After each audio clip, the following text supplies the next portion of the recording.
scheduled television, people getting together and watching something at 7:30. Yeah.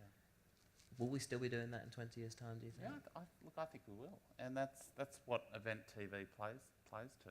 So, a big news story, people can do that. The family get around to have a look at, the Boston bombings, or a big reality final. We know that, lots of women get together and have parties around shows like Offspring.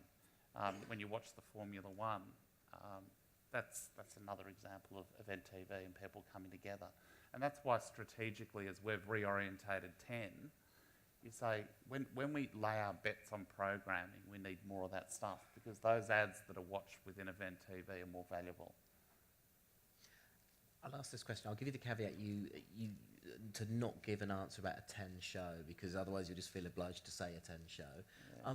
For pleasure, what TV would you, before you worked for 10, what TV would you have chosen to watch? I will give you a 10 show anyway as a plug. But no, look, I like Law and Order. I think that's great.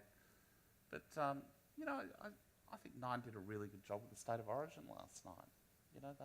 They do sport well. Seven are a good competitor too. I mean, they do their sort of scripted reality very well. So I'm sort of a media junkie in the sense that I'll watch anything and everything. But we've got to get better at what we do. But our competitors are good at what they do too.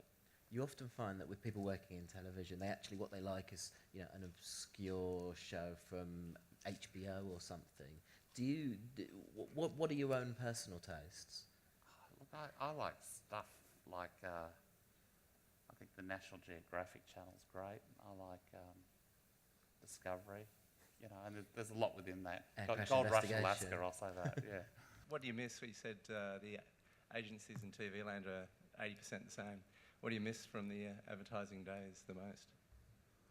I tell you what I don't miss first, actually, is that I just think, look, the advertising industry was fantastic to me.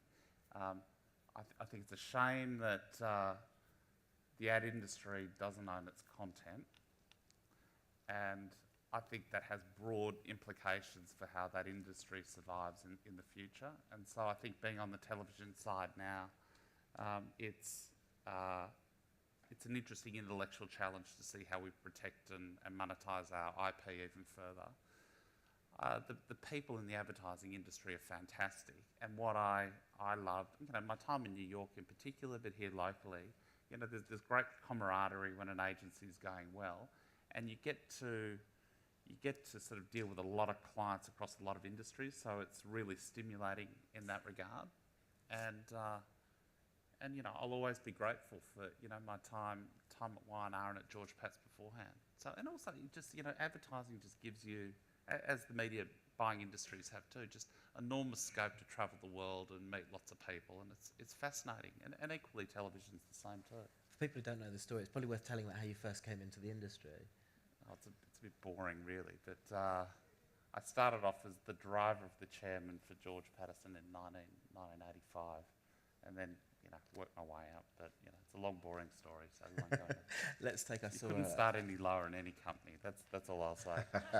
What was the most interesting thing you heard from the chairman when you were his driver? Well, I wouldn't be so indiscreet, but he had a green Cadillac, and there were only 2 of them in the country, and I couldn't drive a manual at the time, so my earliest memory was bunny hopping up Pitt Street, which was a bit of a disaster. But he was a guy who, the cousins, Jeffrey and Keith Cousins at the time, were stepbrothers, and they were powerful guys at the time, and they ruled the company with an iron fist, and they were tough, but they sort of really believed in staff and the culture of the company and what it stood for, and were really successful. So I sort of can't answer that directly, because it's so long ago, but it was, be fair to say that I was nervous when I drove in. Mate, I've obviously got a much better idea of what you're doing on main channel. Can you talk a little bit more about your plans for your digital channels? Yeah, 11 will be the youth channel.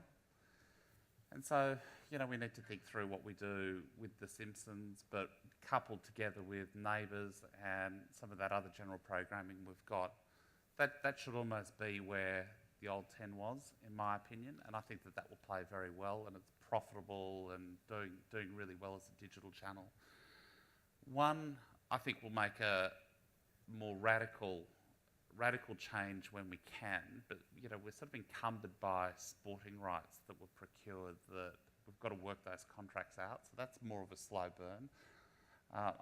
We're just not happy with where One's at, I guess, as a channel. I mean, it still represents, there's a monetisable audience there, and we've got better at selling it, but I just think that we've got to figure out what we do with it, and we haven't quite got there yet. We've been all focused on ring fencing 10 and 11 at the moment, and we'll get to 1 in due course. And 1, but potentially no longer seen as a mostly sport channel. Correct. And I think you're dropping a fairly heavy hint that we will see the Simpsons move back to 11 again. Maybe. And I was going to ask about how important you see Ten's role in producing Australian content, but someone just told me that apparently the ABC's just dropped Bananas in Pyjamas, so would you be interested in picking that up? We'll talk to anyone at this point. In terms of not specifically 10, but do you think the core business is more about distribution, or is it going to turn more towards content? It's actually both. I think it's both. Can you do both? Can you be single-minded? Yeah, look, I think we've sort of done both for decades, but I think the thing that I lament with 10 is that there's more content that I think we can create ourselves that we can own, and if you just look at ITV in the UK, they've done a great job of finding that balance between working closely with production companies and having formats that they can then sell around the world. And don't forget, that's a channel that's enormously profitable in the UK that doesn't have a lot of sport because they don't have the anti-siphoning rules. But I think distribution is an opportunity for the network as well. We heard yesterday from Virgin Australia all about their rebranding in terms of wanting to appeal to the business class audience and really get away from the cheap and cheerful. Yeah. As a result of all the changes you're making at 10 Network, are we likely to see a big rebranding from you as well? Yeah, look, we've got the benefit of having a platform that talks to millions of people. I mean, we hit virtually every Australian in any given month at 10.